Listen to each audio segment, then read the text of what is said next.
جو انسان قناعت اختیار کرتا ہے نا، اس سے انسان کی عزت بڑھتی ہے۔ قناعت اختیار کرنے سے انسان کی عزت بڑھتی ہے۔ تو اسی طرح اگر تاریخ کے اوراق کو ہم پڑھیں تو پتہ چلتا ہے کہ ہمارے جتنے بھی بزرگان دین تھے، انہوں لوگوں نے قناعت کو اختیار کیا۔ وہ لوگ قناعت اختیار کیا کرتے تھے، اللہ کے دیے ہوئے پہ صبر کیا کرتے تھے۔ جیسا کہ حضرت سیدنا ابراہیم بن آدم رحمۃ اللہ علیہ سے حضرت سیدنا شفیق بلخی رحمۃ اللہ علیہ ملے۔ آپ نے فرمایا کہ اے ابراہیم بن آدم، آپ کے توکل کا عالم کیا ہے؟ آپ جو توکل اختیار کرتے ہیں اس کا کیا عالم ہے؟ فرمایا کہ ہمارے توکل کا عالم یہ ہے کہ رب تعالی ہمیں جو دے دیتا ہے ہم لے لیتے ہیں اور اسے کھا کے اس کا شکر ادا کرتے ہیں۔ فرمایا کہ اے شفیق بلخی، تمہارے توکل کا کیا مقام ہے؟ فرمایا کہ رب تعالی جو ہمیں عطا کرتا ہے، فرمایا کہ وہ ہم لوگوں میں تقسیم کر دیتے ہیں، پھر بھی اس کی رضا پہ راضی رہتے ہیں۔ جب حضرت سیدنا ابراہیم بن آدم نے کہا نا کہ جو رب ہمیں دیتا ہے ہم اسے کھا لیتے ہیں، اگر نہیں دیتا تو صبر کرتے ہیں، حضرت سیدنا شفیق بلخی فرمانے لگے، فرمایا کہ یہ تو کمال جو ہے ہمارے شہر کے کتوں کے اندر بھی ہے، اگر ان کا مالک انہیں ڈال دے صبر اور شکر کر کے کھا لیتے ہیں، اگر ان کا مالک نہ دے تو صبر کرتے ہیں۔ فرمایا یہ توکل کا کیا عالم ہوا؟ فرمایا ہمارے توکل کا یہ عالم ہے، رب دیتا ہے تو ہم لوگوں کے اندر تقسیم کر دیتے ہیں، ہم خود بھوکے سو لیتے ہیں لیکن خدا کی مخلوق کو بھوکا سونے نہیں دیتے۔ فرمایا کہ اس لیے اگر تاریخ کے اوراق کو پڑھ کے دیکھیں تو حضرت سیدنا ابو دردہ رضی اللہ تعالی عنہ اور حضرت سیدنا عمر بن عبد العزیز رضی اللہ تعالی عنہ اور حضرت سیدنا ابراہیم بن آدم جیسے بے شمار بزرگان دین ایسے ہیں جن لوگوں نے قناعت کو اختیار کیا، قناعت پسندی کی۔ آج اللہ رب العزت نے ان کے ناموں کو دنیا کے کونے کونے کے اندر بلند فرما دیا ہے۔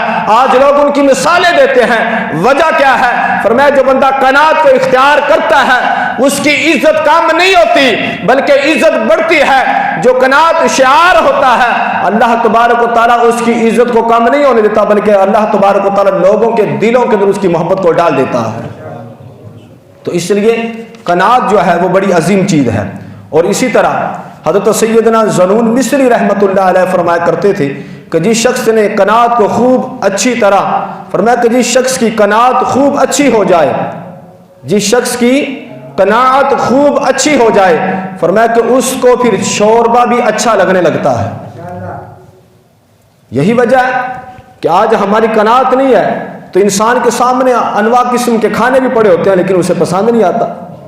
وہ ہمارے بڑے کہا کرتے تھے کہ جب انسان کو بھوک لگی ہو نا تو اس وقت وہ نمک اور مرچوں کے ساتھ بھی روٹی کھا لے تو اسے اچھی لگتی ہے، لیکن جب انسان کا جو اندر والا ہے نا وہ نہ مانے تو اس کے سامنے اعلیٰ قسم کے کھانے بھی پڑے ہوں تب بھی کھانے کو اس کی تمنا نہیں ہوتی، پھر بھی وہ دل اس کا چاہتا ہے باہر کوئی ایسی دکان پہ جاؤں جہاں پہ جا کے چٹپٹی چیزیں ملے۔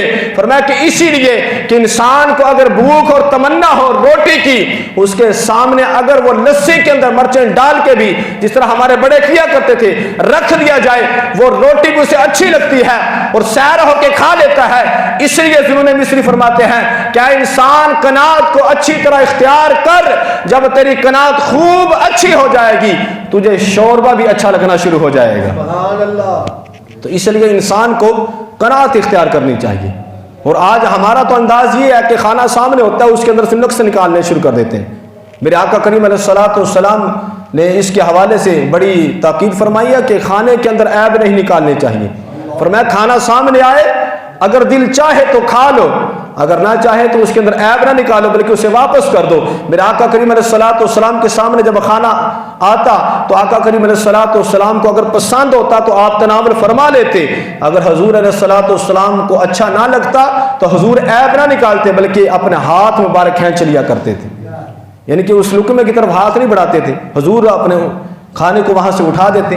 تو اس لیے عیب نہیں نکالنے چاہیے کھانے کے اندر سے۔ تو اس لیے ذنون مصری فرماتے ہیں کہ انسان کو پھر شوربہ بھی اچھا لگتا ہے۔ تو اس لیے ہمیں قناعت کو اختیار کرنا چاہیے۔